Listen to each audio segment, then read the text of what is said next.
Oh, all right, I'm up. All right, can everyone hear me okay? Give me a woo if so. All right, cool. All right, hi everyone. Happy Vegan Day. I'm very glad that I've got some cheerleaders here for me. And everyone else has no idea who I am, so that's fine. My name's Terri Williams. I run a creative design studio called Clever Fox Creative. So we work with really passionate business owners and helping them give back as a business. And so that's what I'm really passionate about. We do branding and websites and all that kind of jazz, but nobody really cares about it. And so what I'm going to be talking about today, so over the next hour or so, I am going to be covering off some things about how we can find a cause and a purpose as ourselves in our business. We're going to be talking about some of the barriers that we all face as small business owners or just as people trying to give back as well, not just for business.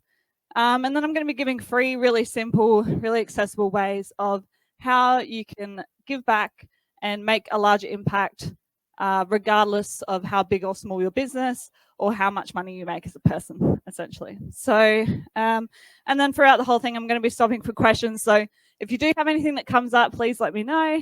Put your hands up.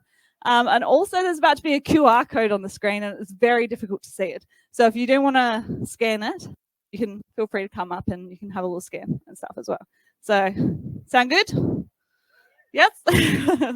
Amazing. All right.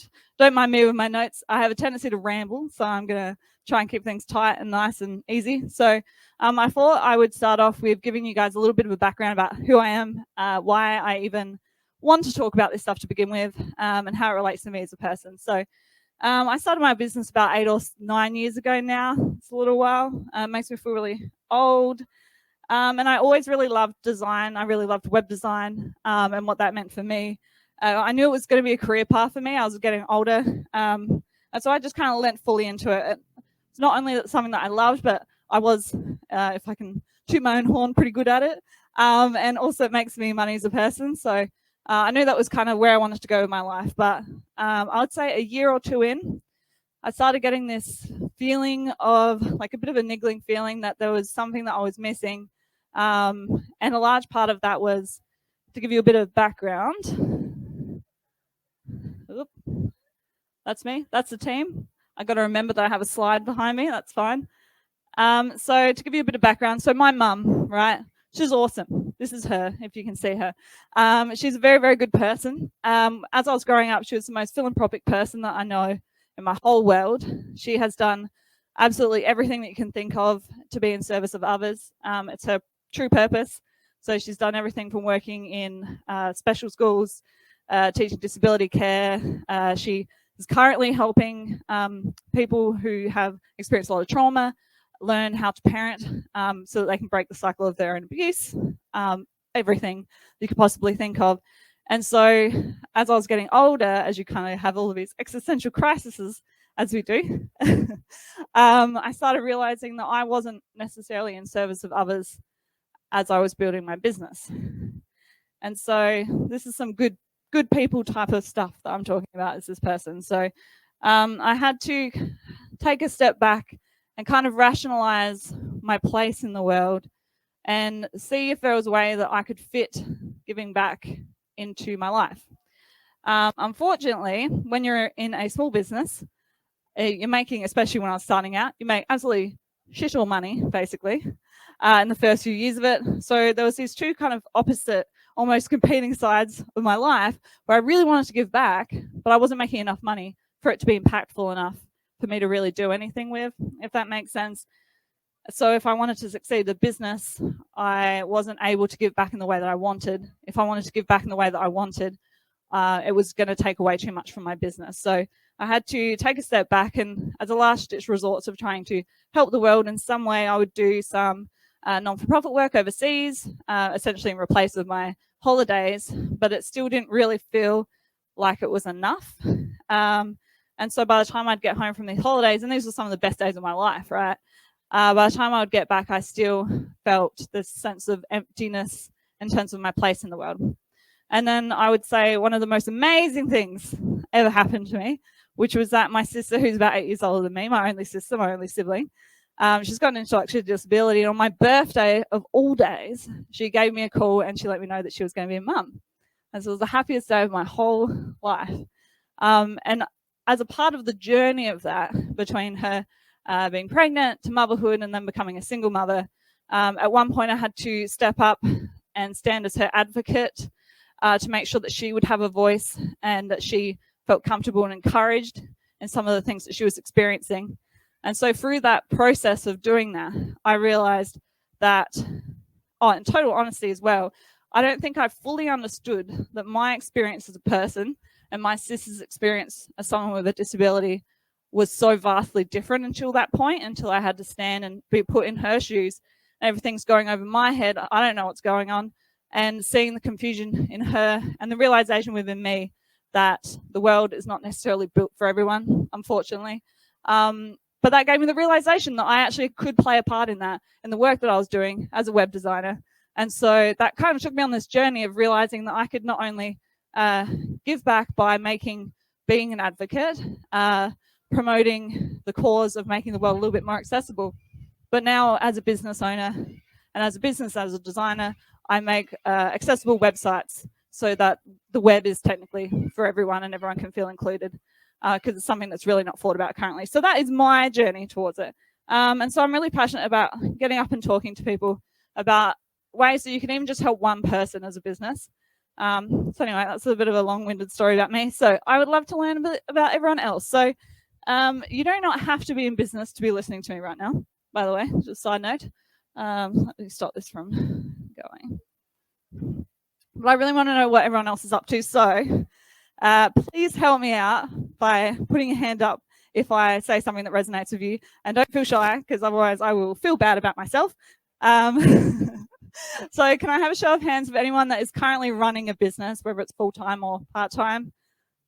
Likewise. Let me switch this guy over. Always stressed, right? That's me. I always said that I was going to work my own hours, and then I work 24/7 instead.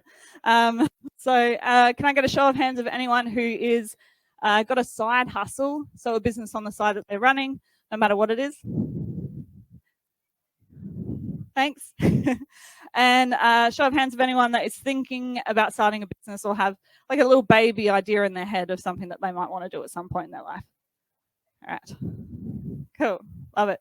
And then is anyone working for someone else but would love to be able to make a more positive impact within their own workplace? All right, cool, good, I love it, thank you. The reason why I'm mentioning this is because everyone's on a different journey, and not everyone's going to have the same technique towards the way in which you give back and things like that. But all of these principles apply to everyone, regardless of whether you're running a business or not. So hopefully this helps. All right, so let us get into it. So I'm going to have a QR code if anyone wants to scan it. So basically, at the end of this, I want everyone to be able to walk away with something physical. So what I've done is I've created an online form instead of, I'm practicing what I preach. We're at the vegan festival, so I didn't bring any paper. Oh, I brought this paper, but I didn't bring any other paper, okay? Not wasting paper. So I've done an online form. So if, I don't know if you can scan it from a distance, but if you want to, you can hop on. Yeah, everyone can come up, do whatever. So I'm not going to be keeping your emails or anything like that. I'm not going to be spamming you with stuff at the end of it. It is merely for the fact that you can email it to yourself at the end. Can you scan it from there?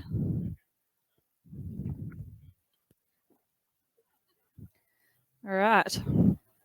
Amazing.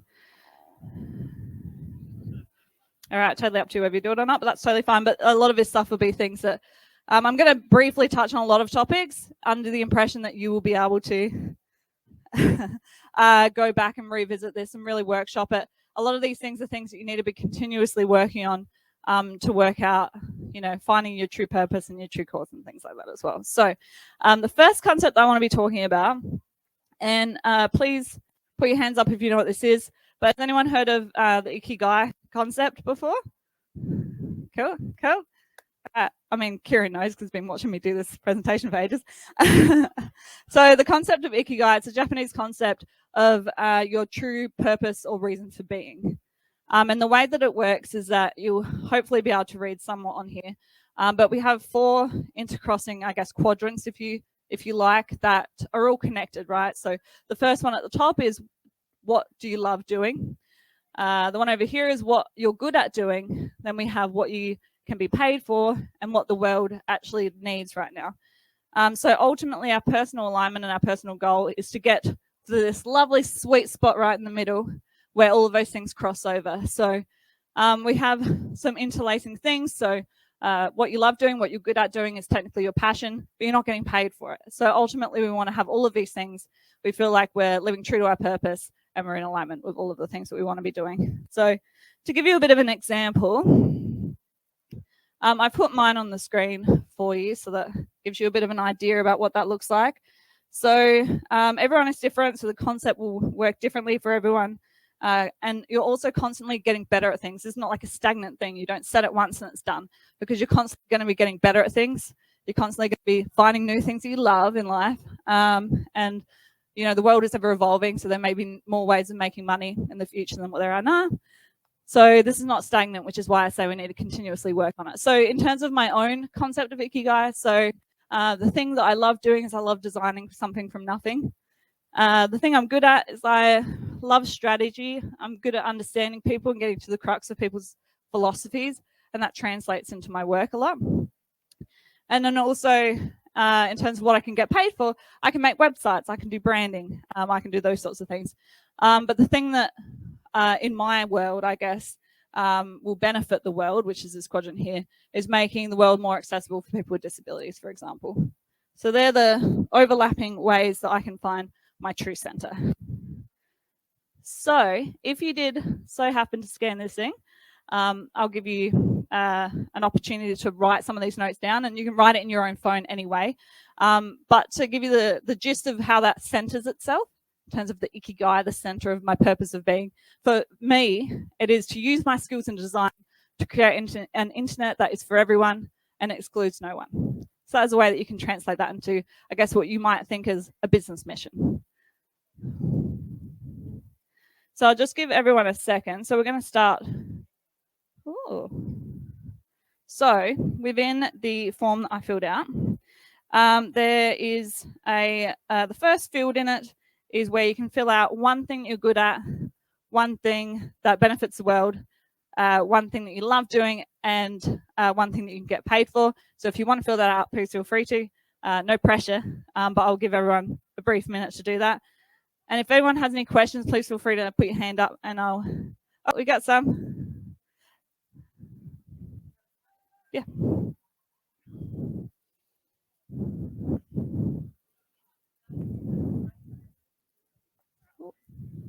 Hey, Terri.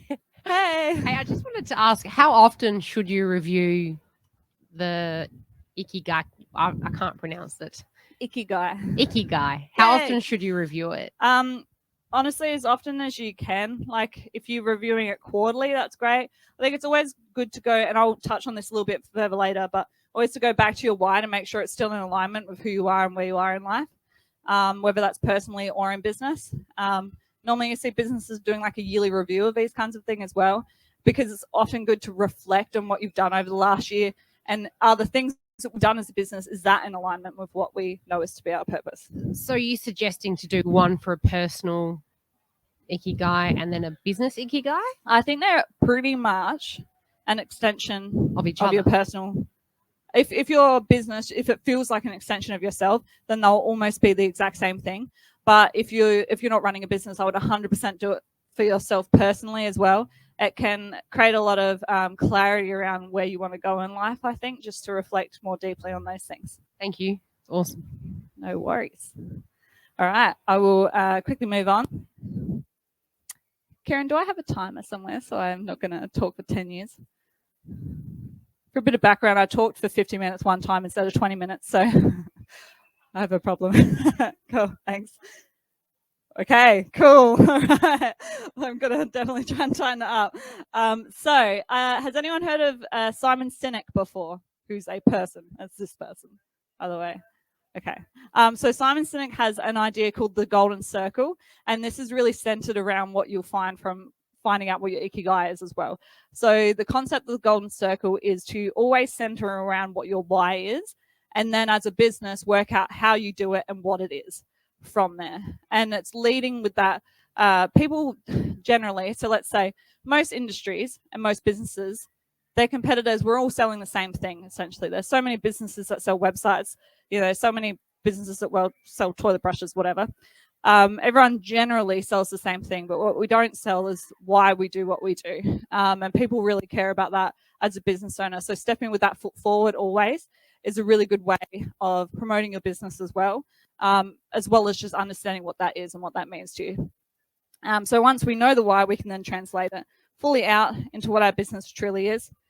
It's also the foot of why we need to be talking about it. So I wanted to give you guys a couple of examples of what that means. So for example, what is your why? So if we center around why, I'll give you a couple of examples. So we go Asana. So I don't know if anyone's heard of Asana before.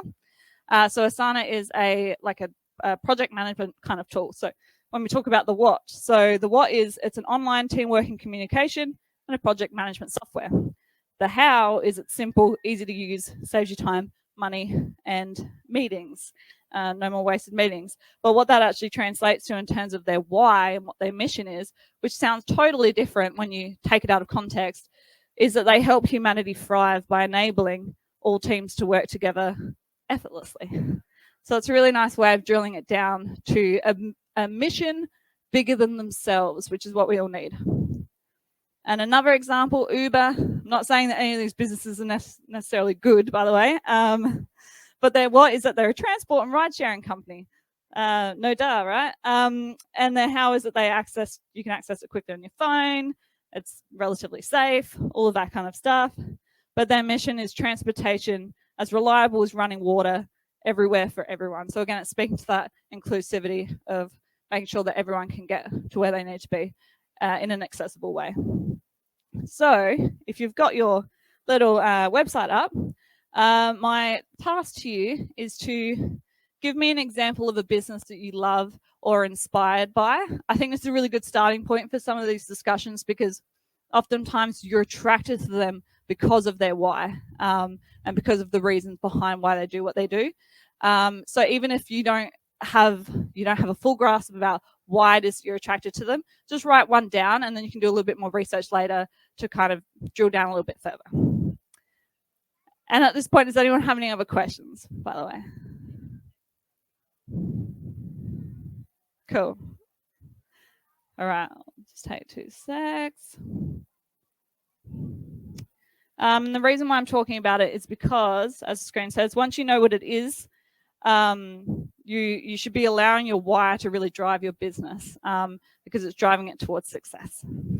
So that is the golden circle. I would highly recommend looking up on YouTube Simon Sinek, and it's Sinek as in S-I-N-E-K.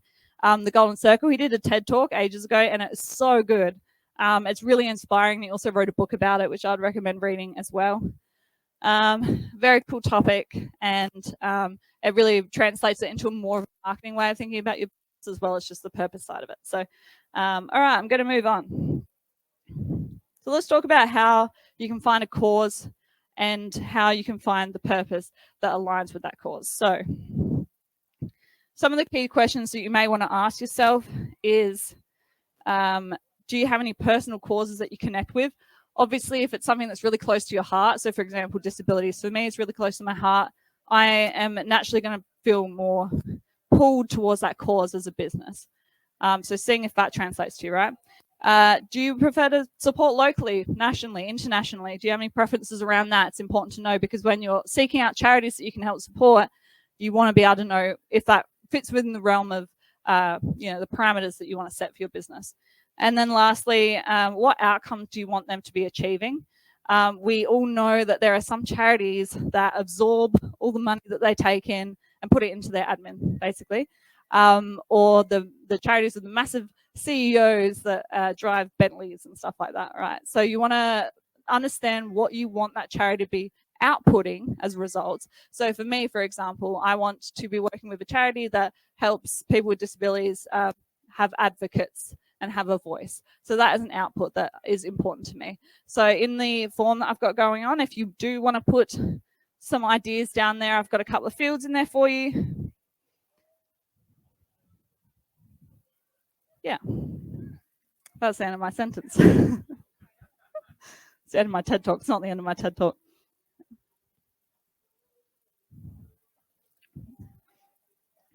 All right, I will move on. The second thing that I think is really worth talking about as well, and there's some crazy statistics behind this, but trying to get your team behind what you do. Hands up if anyone has people that work for them as well. Yeah, cool. So buy-in from them is really important, and it's good to be having these discussions with people as well. So again, like as I was saying, like here, every year if you do a group discussion with the people that are working with you, you're far more likely to be putting your effort into something if everyone's involved in it, if everyone feels heard and everyone's behind the cause. So you may have overlapping causes and you can find really good synergies within your team, or you can empower people to be fighting for their own causes within the business itself as well. So it's great to have everyone on board on the same idea. And then do your research. So there's a logo here, but you can look it up online. So we all know that there's all of these, I shouldn't say all of these, it sounds a bit negative, all of these dodgy charities, man.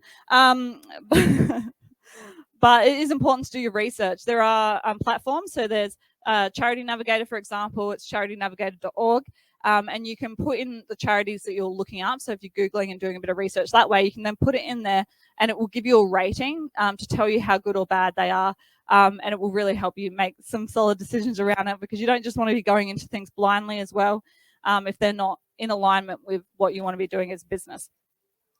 Yeah, all right, man, let's keep going. Any questions? Yes.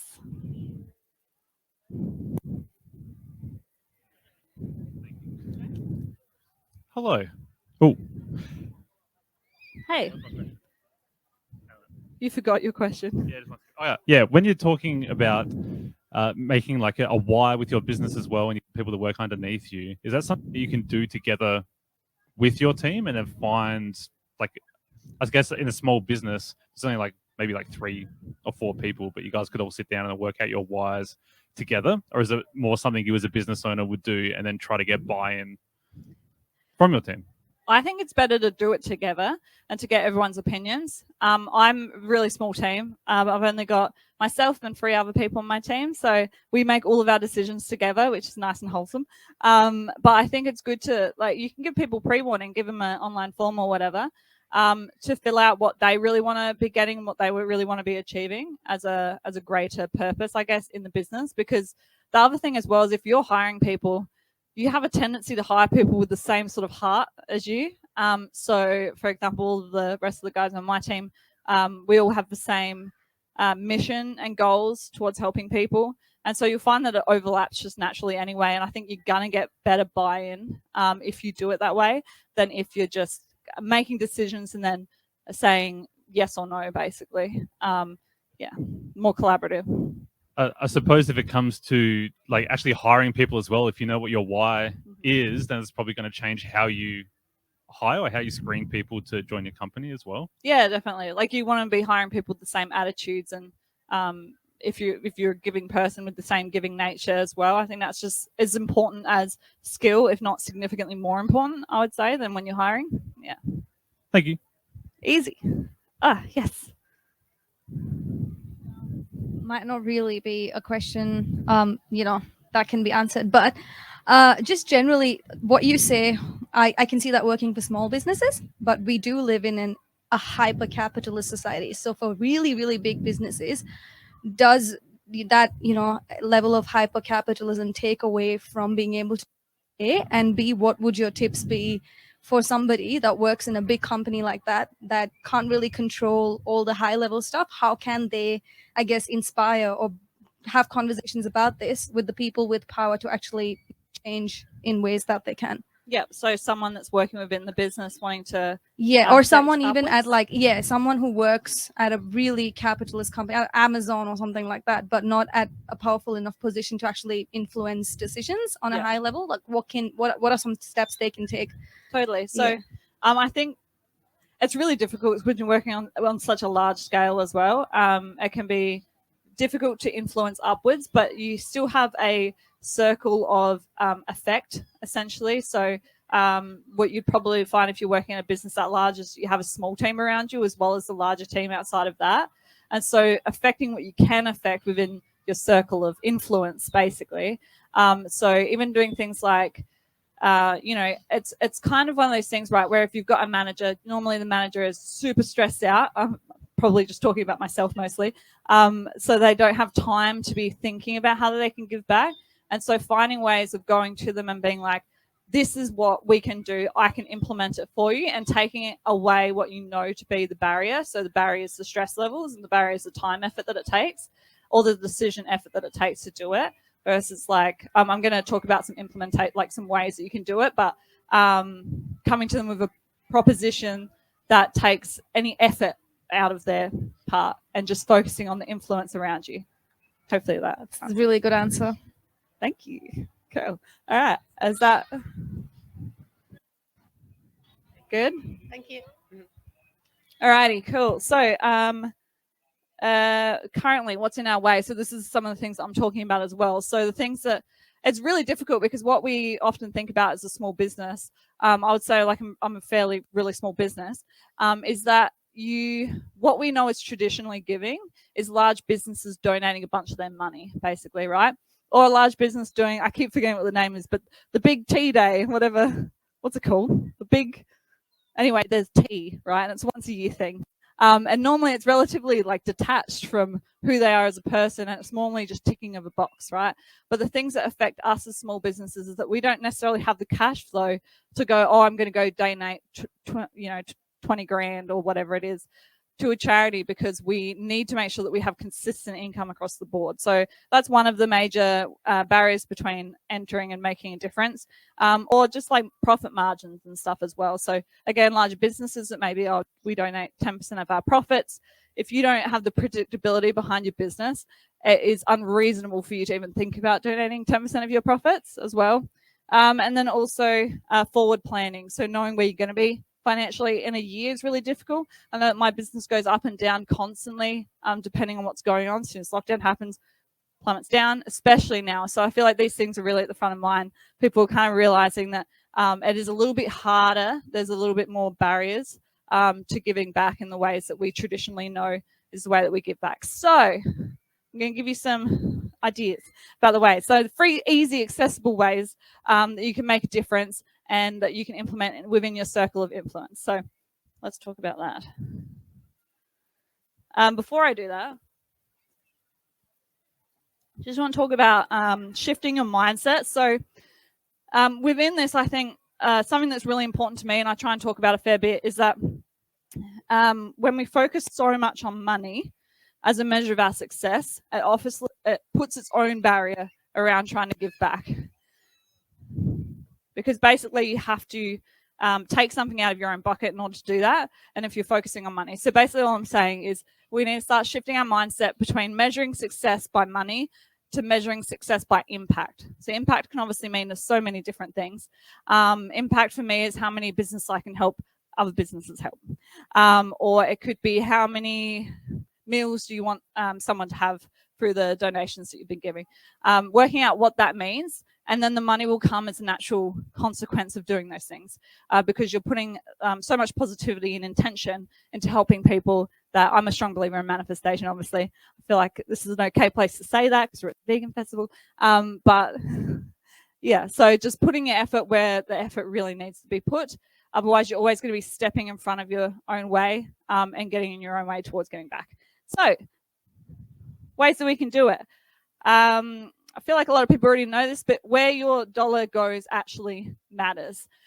So there are so many different product service alternatives to us as businesses. So I've got a couple of ideas up here for you.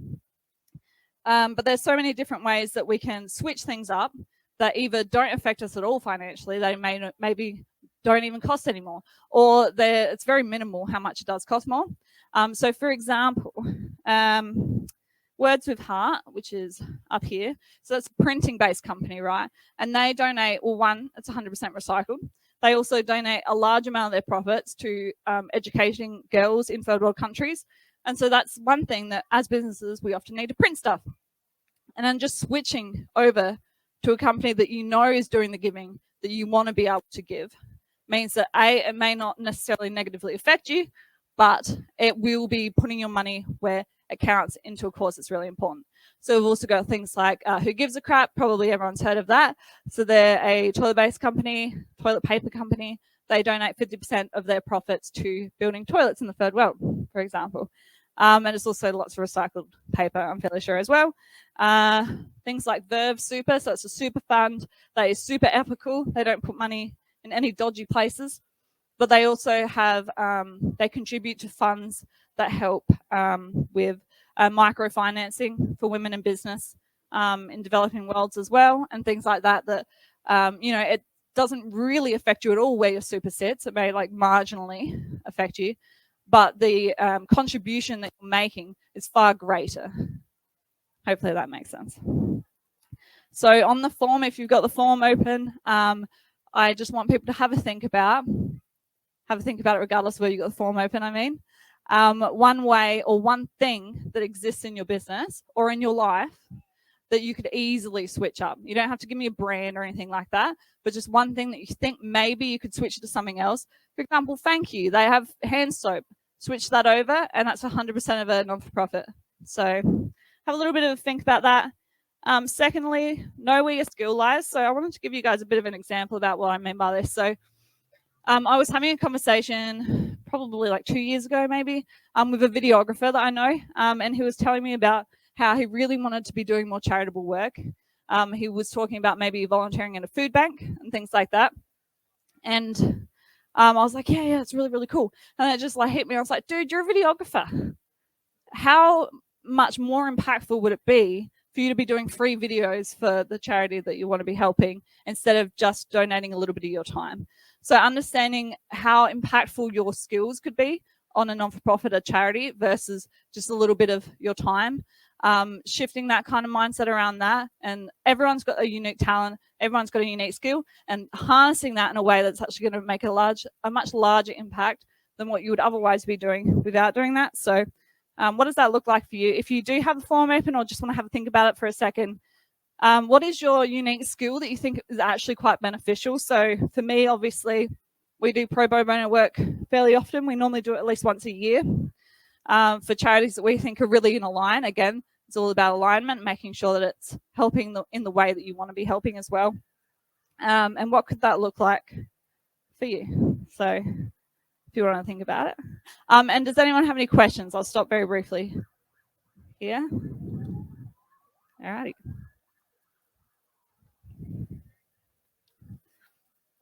All right, cool. I'll keep going then. And lastly, so these are just really small ideas, but I think accumulatively and with a bit of a momentum, it can really help have a large impact. So lastly, I just want to talk about the value in which you can give people as well. Same sort of thing as your skills. So everyone has, I guess, a unique and deeper sense of understanding about a topic. So especially if you're in a business, normally you would be a service-based business quite often. So you might have a deeper understanding about website design, or you may have a deeper understanding about chiropractic, for example, or ads, whatever it is, whatever you're doing, copywriting, blah, blah, blah. You have a deeper understanding. And how valuable could that level of understanding be to someone that doesn't have that? So oftentimes what you'll see is non-for-profits or charities are run, especially small ones, are run by really, really passionate people, which is exactly who you want to be doing that. But on the other side of that, it may not necessarily mean that they're people that have the skills behind it to push themselves forward, right?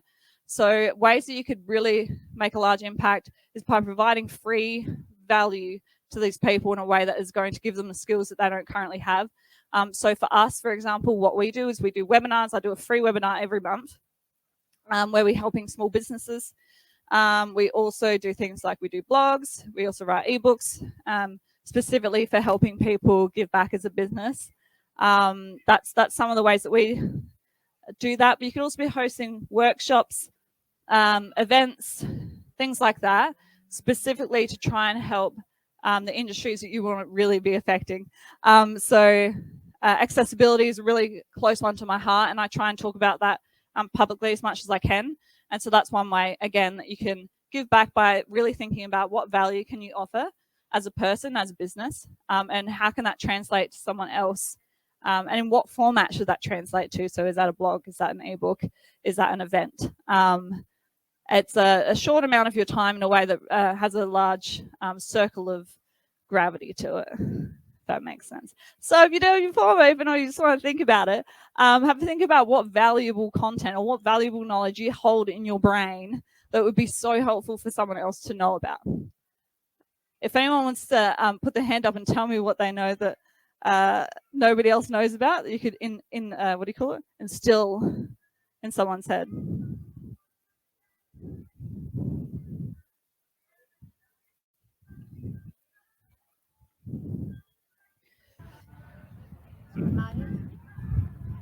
I was just going to say marketing, I guess, for non-for-profits would be something, because I run Facebook ads for e-commerce as well. So then even something... Hello?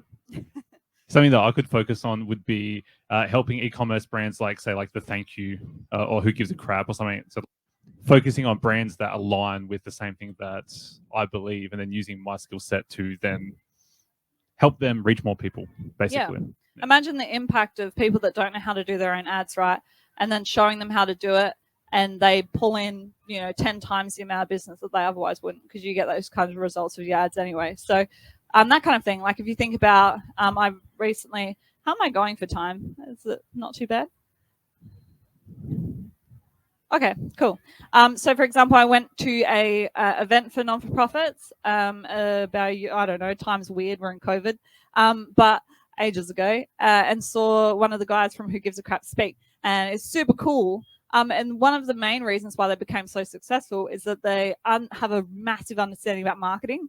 And so they were able to promote themselves really quickly, really well. And the impact that business has had on the world is huge. But without that level of understanding of marketing and how they could actually grow the non-for-profit, essentially the business, they wouldn't have been able to make that same impact, right? So just understanding how you can actually help someone in that kind of format, I think is really important. So thanks. Cool. Thank you. No worries. All right. Can I please do this correctly? All right, folks. So I guess one of the key messages I just want everyone to take away is that it doesn't have to be super overwhelming, and you do not have to put yourself in financial dire straits in order to be able to make an impact on the world, in order to give back as a business. I think it's more accessible than what we actually think it is. It's just a way of shifting the way that we go about doing it. So one of the takeaways that I really want to give is to not forget that this is an evolving thing. You'll never know fully the exact way that you're going to do it, but constantly working on it and constantly going back to, is this what I want to be doing? Is what I'm doing as a business in alignment with who I am, why, my reason for being, my Ikigai, all of that kind of stuff. If anyone has any questions, please feel free to come and ask me after as well. But I just wanted to leave everyone with one final thought. Also, at the end of sorry, I'm going off on a tangent again. At the end of my form, there's a checkbox that if you do want to come along to any future workshops, I'm holding them relatively often. I also do webinars, as I said before. But yeah, please do come up and ask me any questions if you do have any after. And I guess I just wanted to leave with one final thought, which is that if you don't focus on your why, you could easily be climbing up a ladder that's placed against the wrong wall. And you don't want to get to your end of your life, look back, and not having been living to your true purpose. So that's me. Thank you for listening to me. I appreciate it. And I've got a little QR code. I love QR codes. If you want to join a Facebook group where we're going to be promoting upcoming workshops, you can hop on and do that. So yes, I could have curtsied with this, but I didn't. Thank you.